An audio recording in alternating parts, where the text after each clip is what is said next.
الحمد لله نحمده ونستعينه ونستغفره ونؤمن به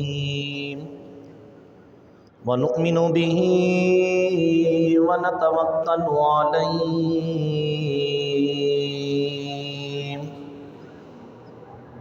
ونعوذ بالله من شرور أنفسنا ومن سيئات أعمالنا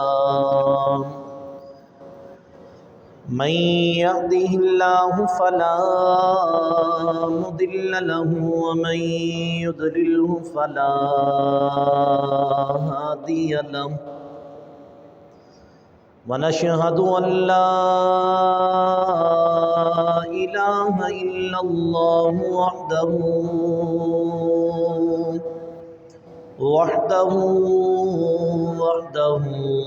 لا شريك له. أما بعد فأعوذ بالله من الشيطان الرجيم. بسم الله الرحمن الرحيم. إن الذين يؤذون الله ورسوله لعنهم الله في الدنيا والآخرة. صدق الله مولانا العظيم وصدق رسوله النبي الكريم الأمين. إن الله وملائكته يصلون على النبي يا أيها الذين آمنوا صلوا عليه وسلموا تسلیما. باوت بلند درود پاک پڑھیں. الصلاۃ والسلام علیک یا سیدی یا رسول اللہ. الصلاۃ والسلام علیک یا رحمۃ للعالمین. الصلاۃ والسلام علیک یا جد الحسن والحسین یا صاحب الجمال یا سید البشر من وجهك المنیر لقد نور القمر لا يمكن الثناء كما كان حقه بعد خدا. بزرگ توئی قصہ مختصر. اللہ تبارک و تعالی جل جلالہ و عم نوالہ و اعظم شانہ کی حمد و ثنا کے بعد انتہائی واجب القدر والاحترام معزز و محترم محتشم میرے عزیز بزرگوں اور نوجوان ساتھیوں، قرآن مجید فرقان حمید کے 22ویں پارے کی سورۃ الاحزاب کی ایک آیت کریمہ کا کچھ حصہ تلاوت کرنے کا شرف حاصل کیا ہے. دعا ہے رب ذوالجلال مجھے کلمہ حق کہنے کی توفیق عطا فرمائے اور آپ کو اور مجھے کلمہ حق سن کر اس پر عمل پیرا ہونے کی بھی توفیق عطا فرمائے. قرآن مجید میں اللہ تبارک و تعالیٰ نے فرمایا ان الذین یؤذون اللہ، کہ جو شخص اللہ کو اذیت دیتے ہیں، جو لوگ اللہ تبارک و تعالیٰ کو تکلیف دیتے ہیں، ورسولہ، اور اس کے رسول پاک صلی اللہ علیہ وآلہ وسلم کو تکلیف دیتے ہیں، ان کے بارے میں رب کائنات نے فرمایا لعنہم اللہ فی الدنیا والآخرہ، اللہ تبارک و تعالیٰ نے ان پر لعنت فرمائی دنیا میں بھی اور آخرت میں بھی۔ اس آیت مقدسہ کے اندر مفسرین اکرام فرماتے ہیں کہ اس سے مراد، اس آیت میں اذیت اور تکلیف دینے سے مراد جو اللہ تبارک و تعالیٰ کی شان میں ایسی بات کی جائے، اور فرمایا گیا کہ جو اللہ اور اس کے رسول کے بارے میں کوئی ایسی بات کہے جو حضور کے شایان شان نہیں، اللہ کے وہ شایان شان نہیں، آقا نبی پاک علیہ الصلوۃ والسلام کے وہ شایان شان نہیں، تو ان کے بارے میں فرمایا گیا، فرمایا لعنہم اللہ، اللہ نے لعنت فرمائی ان پر دنیا میں بھی اور آخرت کے اندر بھی۔ وہ لعنت کے مستحق ہیں جو اللہ اور اس کے رسول نبی پاک صلی اللہ علیہ وسلم کو اذیت دیتے ہیں، تکلیف دیتے ہیں، تو ان کے اوپر اللہ تبارک و تعالیٰ نے لعنت فرمائی۔ وَأَعَدَّ لَهُمْ عَذَابًا مُهِينًا، فرمایا کہ اللہ تبارک و تعالیٰ نے ان کے لیے ذلت والا عذاب تیار کر رکھا ہے جو اللہ اور اس کے رسول کو اذیت اور تکلیف دیتے ہیں۔ تو اس آیت مقدسہ میں دوسری آیت پاک کے اندر جس طرح کہ قرآن مجید کے اندر فرمایا گیا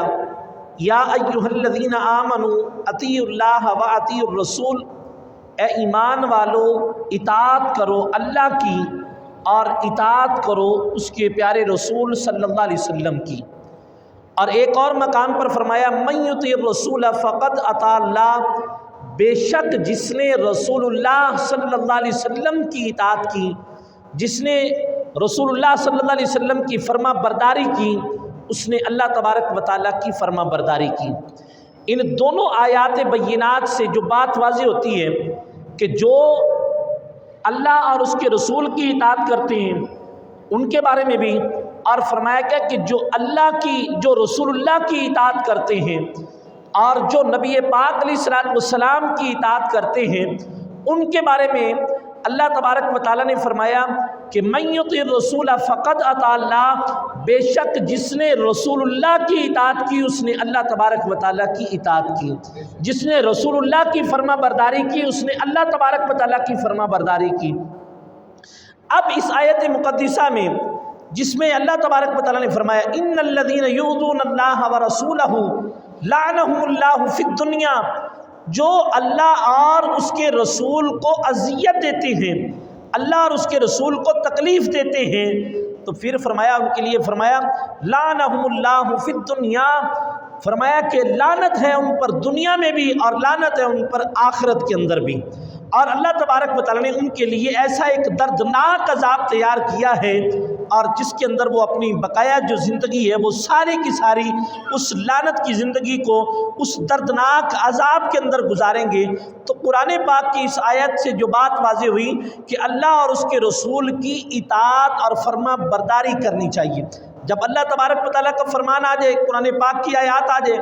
اور جب قرآن پاک کے بعد نبی پاک علیہ الصلوۃ والسلام کا فرمان آ جائے، وہاں پر انسان کو چاہیے کہ وہ اپنی عقل کے گھوڑوں کو نہ توڑائے، بلکہ وہ اگر اطاعت اور فرما برداری کرنی ہے تو اللہ کی کرے اور اس کے رسول کی کرے، اس کے بعد ساری باتیں ختم ہو جاتی ہیں۔ یا یوں نہیں ہونا چاہیے تھا، یا یوں ہونا چاہیے تھا، اللہ نے یوں کہہ دیا اور یوں ہونا چاہیے تھا، یوں چوں چاں کی اس میں گنجائش نہیں رہتی۔ اللہ تبارک و تعالیٰ نے اپنے محبوب پاک علیہ الصلوۃ والسلام کو وہ شان عطا فرمائی ہے، فرمایا وہ شان اللہ تبارک و تعالیٰ نے کسی اور نبی کو، کسی اور رسول کو اللہ نے نہیں عطا فرمائی جو میرے محبوب پاک علیہ الصلوۃ والسلام کو عطا فرمائی ہے۔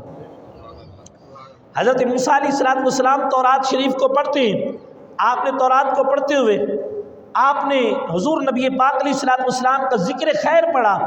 تو آپ نے اللہ تبارک و تعالیٰ کی بارگاہ میں عرض کی اے اللہ اس امت کا والی مجھے بنا دے،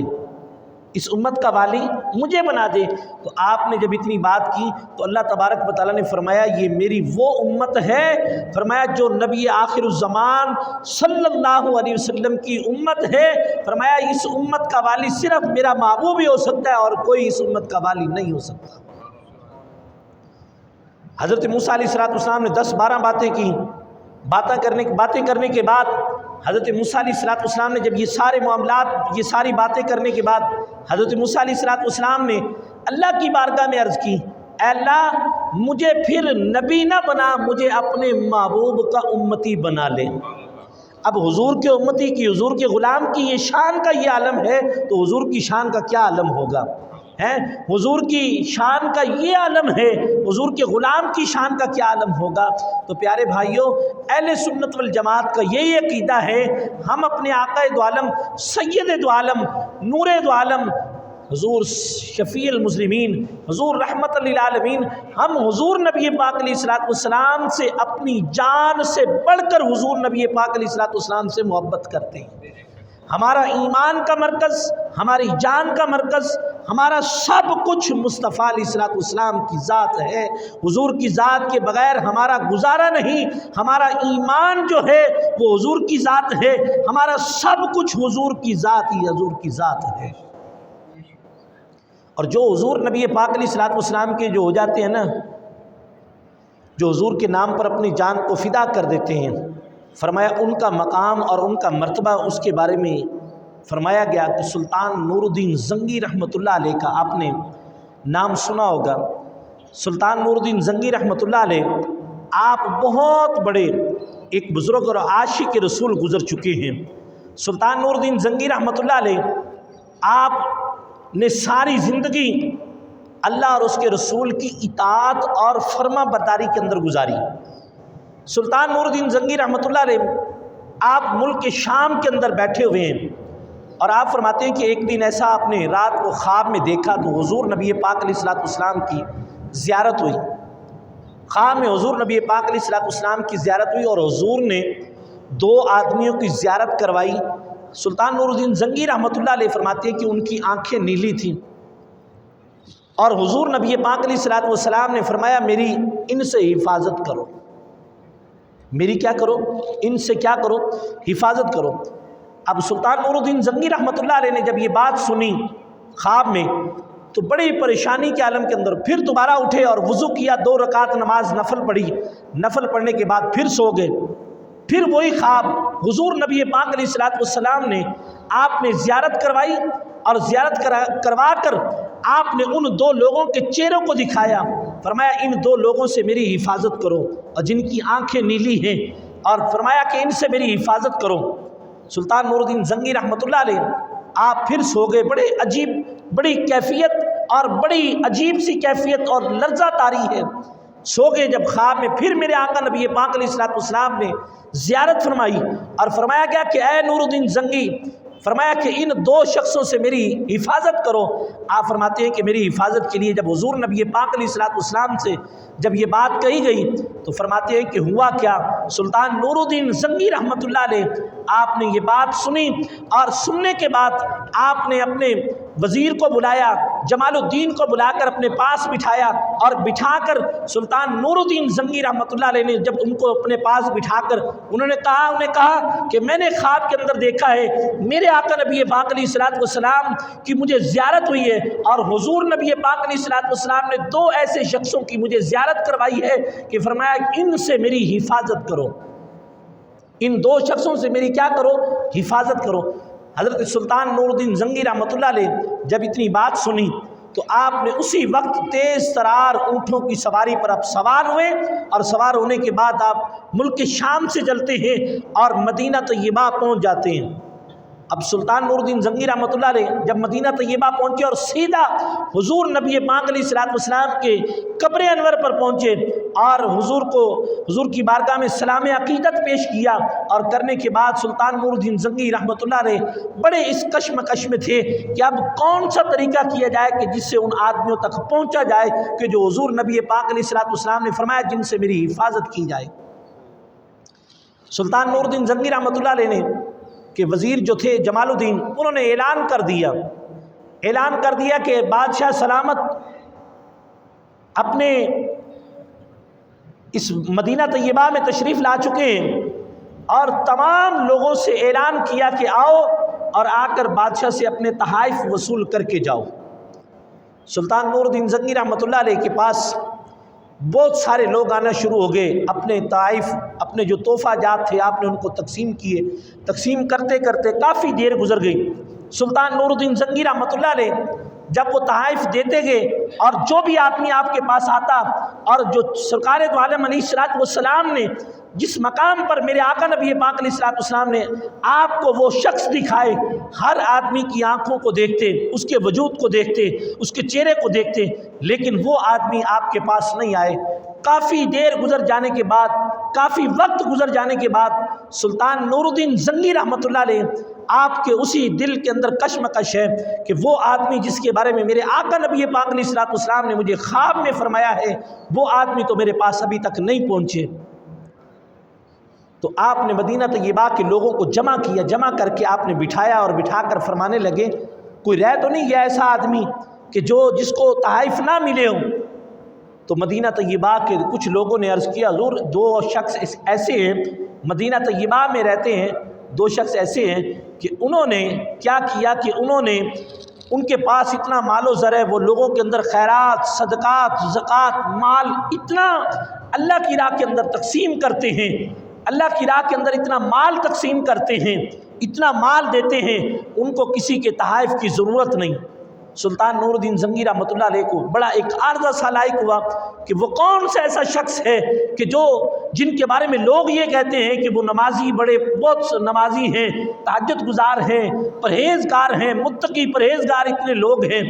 تو جن کے بارے میں جب ان کو یہ بات پتہ چلی تو انہیں بلایا جائے۔ وہ دونوں شخص سلطان نور الدین زنگی رحمۃ اللہ علیہ کے پاس جب پہنچے تو سلطان نور الدین زنگی رحمۃ اللہ علیہ نے ان کو آتے ہی پہچان لیا کہ یہی وہ لوگ ہیں جو حضور نبی پاک علیہ الصلوۃ والسلام نے فرمایا کہ ان سے میری حفاظت کی جائے۔ سلطان نور الدین زنگی بڑا حیران ہوا لوگوں کے کہنے پر کہ لوگ یہاں پر یہ ان کے بارے میں تاثرات ان کے یہ کہ وہ نمازی ہیں، پرہیزگار ہیں، متقی ہیں، فلاں یہ ساری باتیں انہوں نے جب کی تو سلطان نور الدین زنگی رحمۃ اللہ علیہ نے ان کو بٹھایا، ان کو اسی جگہ پر بٹھا کر کہا کہ مجھے ان کے پاس جہاں پر ان کی رہائش ہے مجھے وہاں پر لے کر جایا جائے۔ سلطان نور الدین زنگی رحمۃ اللہ علیہ آپ اس جگہ پر گئے اور جا کر وہاں پر دیکھا، سارے معاملات کو دیکھا، اور کوئی ایسے شبہات نہیں نظر آئے کہ جس جگہ سے ان کو گرفتار کیا جائے یا انہیں قتل کروایا جائے، تو کوئی ایسے شبہات نہیں نظر آئے۔ تو بڑے پریشانی کے عالم کے اندر دیکھا کیا کہ جب ان کی جگہ پر گئے تو بڑی بڑی تسبیحیں لٹکی ہوئی ہیں، مصلے بچھے ہوئے ہیں اور عبادت کر رہے ہیں لوگ وہاں پہ، وہ اپنی عبادت کے اندر مصروف ہیں، رات دن ان کی عبادت کے اندر بھی مصروف ہیں۔ سلطان نور الدین زنگی رحمۃ اللہ علیہ کو جب یہ عارضہ لاحق ہوا، لوگوں کی طرف سے یہ خیالات ہیں کہ یہ بڑے پرہیزگار ہیں، بڑے متقی ہیں، ان کا شب و روز جو ہے وہ اللہ کی عبادت کے اندر گزرتی ہے، اللہ کے ذکر کے اندر گزرتی ہے اور حضور پر درود پاک پڑھتے ہوئے گزرتی ہے، لیکن فرمایا گیا کہ جب ان کے اثرات جا کے گھر کو دیکھا گیا تو کوئی ایسی بات نظر نہیں آئی۔ سلطان نور الدین زنگی رحمۃ اللہ علیہ کو ایک عارضہ لاحق ہوا، اس نے دیکھا مصلی ایک بچھا ہوا ہے، اس نے مصلی کو اٹھایا تو مصلی کے نیچے ایک ٹاٹ کا بوریے کا جا نماز تھا وہ بچھا ہوا ہے، جب اسے اٹھایا تو نیچے دیکھا ایک پتھر ہے اور وہ پتھر اس کے پتھر لگا ہوا ہے، اور جب پتھر کو اٹھایا گیا تو ایک سرنگ جو ہے وہ سیدھا جا کر حضور نبی پاک علیہ الصلوۃ والسلام کے روضہ انور تک جاتی تھی۔ حضور کے روضہ انور کے بالکل قریب ہی انہوں نے گھر خریدا تھا اور حضور کے روضہ انور تک ان کی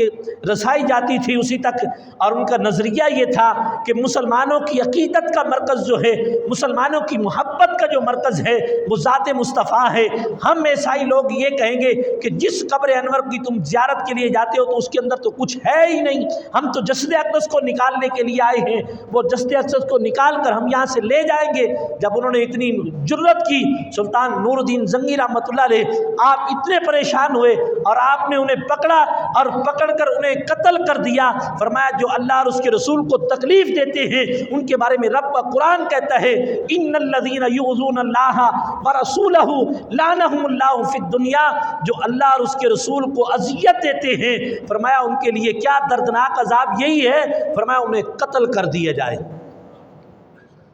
جو اللہ اور اس کے رسول کو تکلیف دیتے ہیں، جب ان کے بارے میں لوگوں کے تاثرات یہ تھے، اور پھر اس کے بعد سلطان نور الدین زنگی رحمۃ اللہ علیہ نے آپ نے حضور کے روضہ انور سے لے کر تمام حصے پر آپ نے ایک کھدوائی کرائی اور فرمایا وہاں پر سیسا پگھلائی دیوار آپ نے قائم کر دی تاکہ آج کے بعد کوئی جرأت نہ کر سکے حضور کے روضہ انور تک پہنچنے کی۔ اور فرماتے ہیں کہ سلطان نور الدین زنگی رحمۃ اللہ علیہ اور اتنا عرصہ جو آپ نے خواب سے لے کر اور ملک شام سے جو سفر کیا، فرمایا کہ آپ نے کبھی نیند نہیں کی،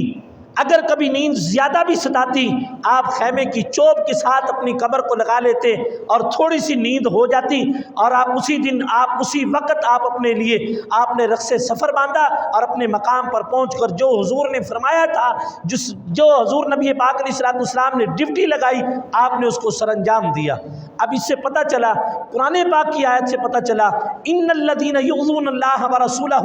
لعنہم اللہ فی الدنیا، فرمایا کہ جو اللہ اور اس کے رسول کو اذیت دیتے ہیں، اللہ اور اس کے رسول کو تکلیف دیتے ہیں، فرمایا ان کے بارے میں رب کا قرآن فرماتا ہے لعنہم اللہ فی الدنیا، فرمایا لعنت ہے ان پر دنیا میں بھی اور لعنت ہے ان کے اوپر آخرت کے اندر بھی، اور فرمایا اللہ نے ان کے لیے ذلت ناک دردناک ایک عذاب تیار کر رکھا ہے۔ تو جو لوگ حضور کے بارے میں معاذ اللہ ثم معاذ اللہ جو حضور نبی پاک علیہ السلام کے بارے میں چھوٹا سا بھی کوئی ایسا جملہ بھی بول دیتے ہیں تو فرمایا وہ شخص اگر مسلمان ہے تو وہ کافر ہو چکا ہے۔ جو حضور نبی پاک علیہ السلام کی شان کے بارے میں، اللہ کی شان کے بارے میں اس طرح کے الفاظ استعمال کریں تو فرمایا لعنہم اللہ فی الدنیا، اللہ نے اس پر لعنت فرمائی ہے۔ اور پھر اللہ تبارک و تعالیٰ نے قرآن پاک کو اللہ کی کتاب ہے، اللہ نے قرآن پاک کی حفاظت کا ذمہ اللہ نے لیا ہے۔ قرآن پاک کی حفاظت پہلے جتنی کتابیں تھیں ان کے اندر رد و بدل ہو جاتی تھی، وہ کر لیتے تھے، لیکن قرآن پاک ایک ایسی کتاب ہے اللہ تبارک و تعالیٰ نے اس کا ذمہ اللہ تبارک و تعالیٰ نے لیا ہے اور اس کی حفاظت کا ذمہ بھی اللہ تبارک و تعالیٰ نے لیا ہے۔ جو قرآن پاک ہمارے پاس موجود ہے یہ صحابہ اکرام کے دور میں بھی تھا اور آج تک بھی ہے اور قیامت تک رہے گا، قیامت تک یہ قرآن پاک رہے گا۔ اور اسی طرح اللہ تبارک و تعالیٰ نے اپنے پیارے محبوب پاک علیہ السلام کی حفاظت جو ہے فرمایا اپنے محبوب کے غلام جتنے بھی حضور کے غلام ہیں، اگر کوئی بھی حضور نبی پاک علیہ السلام کے بارے میں اگر کوئی بھی ایسا چھوٹا سا بھی کوئی جملہ کہے، کوئی ایسی بات کہے تو مسلمان کے ایمان کی غیرت کا یہ مسئلہ ہے کہ وہ اس بات کو برداشت نہ کرے کہ میرے آقا نبی پاک علیہ السلام کے بارے میں یہ بات کی۔ اور یہاں تک کہ ابن قتل جو تھا وہ آقا نبی پاک علیہ السلام کی شان کے اندر گستاخیاں کرتا تھا، لیکن جب صحابہ اکرام جب مکہ پاک کی سرزمین پر تشریف لائے تو آپ نے کیا دیکھا کہ حرم کعبہ کے غلاف کے اندر چھپا ہوا ہے۔ صحابہ نے دیکھا کہ وہ غلاف سے ابری کوئی چیز نظر آ رہی ہے، صحابہ نے جا کر دیکھا تو میرے آقا نبی پاک علیہ السلام کی بارگاہ میں جا کر عرض کی یا رسول اللہ ابن قتل وہاں پر چھپا ہوا ہے۔ میرے آقا نبی پاک علیہ السلام نے فرمایا اسے اسی مقام پر قتل کر دو۔ اس کی وجہ کیا ہے؟ فرمایا جو نبی پاک علیہ السلام کی شان کے اندر گستاخی کرے اس کو زندہ رہنے کا کوئی حق نہیں ہے۔ فرمایا کہ حضور کے غلاموں کو اللہ تبارک و تعالیٰ نے یہ فرمایا ہے جس مقام پر بھی اگر کوئی شخص میرے آقا نبی پاک علیہ السلام کی شان کے اندر گستاخی کرے فرمایا اسے چھوڑو نہیں بلکہ اسے قتل کر دو۔ اور پھر 31 اکتوبر غازی علم الدین شہید رحمۃ اللہ علیہ جن کا نام آپ نے سنا ہوگا، اور 21 سال کا یہ نوجوان جس نے مرد مجاہد نے اپنی جان کا نذرانہ حضور کے نام پر قربان کر دیا۔ اور 31 اکتوبر کو غازی علم الدین شہید رحمۃ اللہ علیہ اس لاہور کی سرزمین پر جس وقت راجپال نے میرے آقا نبی پاک علیہ الصلوۃ والسلام کی شان کے اندر گستاخی کی، آپ فرماتے ہیں مجھے 3 لگن لگی، 3 دل کے اندر ایک تجسس پیدا ہوا، لگن ہوئی۔ وہ کون کون سی؟ آپ فرماتے ہیں سب سے پہلے آپ فرماتے ہیں گڑی شو کے اندر فرماتے ہیں کہ ایک مولانا تاج دین رحمۃ اللہ علیہ ان کا جنازہ جا رہا تھا۔ حضرت غازی علم الدین شہید رحمۃ اللہ علیہ نے جب ان کا جنازہ دیکھا تو دل میں تمنا پیدا ہوئی کہ کاش جب میں بھی مروں تو میرا جنازہ بھی ایسا ہونا چاہیے ہے۔ اتنا بڑا جنازہ دیکھنے کے بعد حضور کی بارگاہ میں عرض کرتے ہیں مدینے کی طرف منہ کر کے، یا رسول اللہ کاش اگر جب میں بھی مروں تو فرمایا میرا جنازہ بھی ایسے ہونا چاہیے۔ اور پہلی لگن، پھر اس کے بعد آپ فرماتے ہیں کہ ایک عالم دین کی تقریر کو سنا اور انہوں نے یہ کہا کہ جو حضور کے نام پر قربان ہو جاتی ہے، فرمایا وہ اس دنیا میں بھی زندہ ہے اور آخرت میں بھی، اس دنیا میں بھی زندہ ہیں اور آخرت میں بھی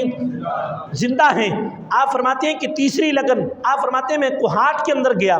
کوہاٹ کے اندر میرے والد گرامی نے بڑھائی کا ٹھیکہ لیا تھا، لکڑی کا کام کرتے تھے۔ آپ فرماتے ہیں کہ میں نماز پڑھنے کے لیے گیا تو مسجد کے باہر میں نے کیا دیکھا کہ ایک شخص بڑا دھاڑے مار مار کر رو رہا ہے۔ حضرت غازی علم الدین شہید رحمۃ اللہ علیہ آپ فرماتے ہیں میں اس کے قریب ہوا، میں نے اس سے پوچھا اے بابا جان آپ کس لیے رو رہے؟ تو انہوں نے کہا کہ بیٹا کہ ایک لاہور کی سرزمین پر ایک راجپال نے میرے آقا نبی پاک علیہ الصلوۃ والسلام کی شان کے اندر گستاخی کی ہے، اور اب میں بوڑھا ہو چکا ہوں، میرے ہاتھ اور پیر کام نہیں کر رہے اور میں حضور کی بارگاہ میں عرض کر رہا ہوں۔ تو غازی علم الدین شہید رحمۃ اللہ علیہ نے اس بزرگوں کو اپنے سینے کے ساتھ لگا لیا، اور لگانے کے بعد آپ نے فرمایا بابا جی تمہیں پریشان ہونے کی ضرورت نہیں، یہ غازی علم الدین حضور کے نام پر قربان ہونے والا ہے۔ آپ فرماتے ہیں جب لاہور کی سرزمین پر غازی علم الدین شہید رحمۃ اللہ علیہ آپ تشریف لائے اور آپ نے اپنی والدہ سے آپ فرماتے ہیں کہ ماں سے کہا کہ ماں مجھے آج کچھ خرچہ زیادہ دیا جائے، خرچہ زیادہ مل گیا۔ آپ نے اس سے خنجر خریدا، اور خنجر خرید کر آپ اس مقام پر، اور پھر خنجر خرید کر اور دل میں یہ بات پیدا ہوئی کہ اگر میں راجپال کو مار دوں تو مجھے سند کہاں سے ملے گی؟ قابل توجہ بات ہے، اگر میں راجپال کو قتل کر دیتا ہوں تو مجھے سند کہاں سے ملے گی؟ آپ فرماتے ہیں دل میں بات آئی کہ حضور داتا کے قدموں میں پہنچ۔ آپ فرماتے ہیں ساری رات حضرت غازی علم الدین شہید رحمۃ اللہ علیہ حضرت داتا علی حجویری رحمۃ اللہ علیہ کی بارگاہ میں عرض یہی کرتے رہے اے داتا تو بھی سخی ہے، تیرا بابا بھی سخی، تیرا نانا بھی سخی، تم سخیوں کی اولاد ہو، حضور مجھے یہاں پر لکھ دو کہ اگر میں راجپال کھتری کو مار دوں تو آپ کا نانا مصطفیٰ مجھے مل جائے گا۔ آپ فرماتے ہیں کہ جب ساری رات گزر گئی، صبح ہوئی، آپ فرماتے ہیں کہ میرے سینے پہ کسی نے ہاتھ رکھ کے کہا کہ ہم نے لکھ دیا ہے، ہم نے لکھ دیا ہے۔ حضرت غازی علم الدین شہید رحمۃ اللہ علیہ نے راجپال کو قتل کر دیا، وقت مختصر ہے۔ آپ فرماتے ہیں کہ راجپال کو قتل کرنے کے بعد جیل میں چلے گئے۔ آپ علماء نے اپنی اپنی کتابوں کے اندر لکھا، ایک سید زادے نے بھی اپنی کتابوں کے اندر لکھا، انہوں نے کہا کہ میں نے اس وقت کی بات ہے کہ جب دیسی گھی 12 کلو ملتا تھا، یہ اس وقت کی بات ہے، 12 کلو ملتا تھا، اور جس وقت غازی علم الدین شہید رحمۃ اللہ علیہ کے کیس پر 18,000 روپے لگے تھے۔ اور میں آپ کو بڑے ہمیں دعوے کے ساتھ میں آپ کو بتا رہا ہوں کہ میں نے غازی علم الدین شہید رحمۃ اللہ علیہ کے مزار پر ایک آل نبی اولاد علی کو میں نے دیکھا ہے، اور وہ یہ بات کرتے ہوئے میں نے سنا ہے کہ انہوں نے یہ بات کی اے اللہ میں غازی کے قدموں کی، مجھے غازی کے قدموں کی خاک بنا دو، مجھے غازی کے قدموں کی۔ حضرت غازی علم الدین شہید رحمۃ اللہ علیہ جن کو جس وقت حضرت غازی علم الدین شہید رحمۃ اللہ علیہ کو پھانسی ہو گئی، سارے معاملات ہو گئے، حضرت پیر سید دیدار علی شاہ صاحب رحمۃ اللہ علیہ آپ جنازے میں چلتے چلتے جا رہے ہیں،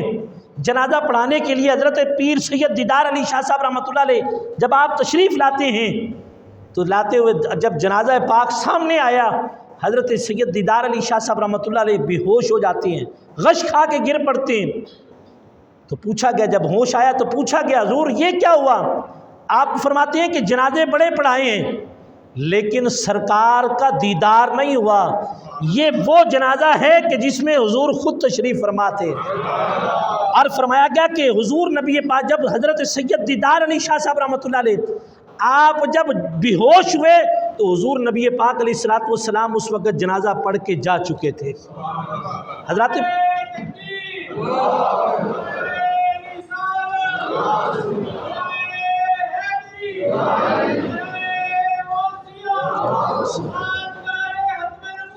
زندہ باد زندہ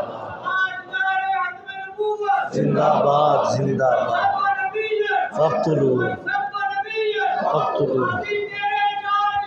بے شمار بے شمار بے شمار بے شمار لبیک لبیک یا رسول اللہ لبیک یا رسول اللہ لبیک یا رسول اللہ۔ فرمایا کہ حضرت غازی علم الدین شہید رحمۃ اللہ علیہ آپ کو اس میاں والی کی جیل کے اندر آپ کو اسی قبرستان کے اندر دفنایا گیا۔ 15 دن کے بعد، ایک نہیں دو نہیں تین نہیں 15 دن کے بعد علامہ اقبال رحمۃ اللہ علیہ نے ایک تحریک چلائی، اور تحریک چلا کر آپ نے اس مقام سے میاں والی کی سرزمین سے لے کر اور لاہور کی سرزمین میانی قبرستان کے اندر غازی علم الدین شہید رحمۃ اللہ علیہ کی آپ نے یہ کمیٹی بنائی اور آپ نے یہ معاملات کیے، اور حضرت غازی علم الدین شہید رحمۃ اللہ علیہ کو 15 دن کے بعد جب جسد اقدس کو نکالا گیا تو فرمایا کہ اسی طرح خوشبو کے حلے بھی تھے اور جسم اقدس بھی صاف تھا۔ حضور کے غلاموں کو مٹی نہیں کھاتی، حضور کے غلام بن کے تو دکھاؤ، حضور کی غلامی میں آ کر تو دکھاؤ۔ فرمایا کہ جب تم ان کے نام پر قربان ہو جاؤ گے زمین کو جرت نہیں کہ تمہیں کھا کر دکھا دے۔ حضرت غازی علم الدین شہید رحمۃ اللہ علیہ کے جنازے کے اندر 6 لاکھ اس وقت لوگوں نے شرکت کی۔ حضرت غازی علم الدین شہید رحمۃ اللہ علیہ کو جب لایا گیا اور مکمل تیاری کی اور قبر انور کے اندر جب اتارا گیا تو جب علامہ اقبال رحمۃ اللہ علیہ نے ایک بات کی، آپ نے جسد اقدس کو جب قبر میں اتارا اور اتار کر علامہ اقبال رحمۃ اللہ علیہ نے ایک بات کی، غازی تمہاری خواہش تھی کہ مجھے یہاں پر دفن کیا جائے، ہم نے تمہاری خواہش کو پورا کر دیا ہے، میں تمہیں ایک بات کہتا ہوں، جب قبر میں حضور آئیں تو میرا سلام کہنا، جب قبر میں حضور آئیں تو میرا سلام کہنا۔ تو پیارے بھائیوں، بات بڑی طویل ہے لیکن وقت کی لگام نہیں، لیکن آخری بات یہ کہتا ہوں کہ محمد سے وفا تو نے کی، محمد سے وفا تو نے تو ہم تیرے ہیں، یہ جہاں چیز ہے کیا لوح و قلم تیرے ہیں۔ حضور کی غلامی میں آ کر تو دیکھو، حضور کی غلامی میں آ کر تو دیکھو، جب تم محمد کے ہو گئے، میرے آقا کے تم نے غلامی کو اختیار کر لیا، پھر تمہاری دنیا بھی بہتر ہو جائے گی، تمہاری آخرت بھی بہتر ہو جائے گی۔ وآخر دعوانا ان الحمد للہ رب العالمین۔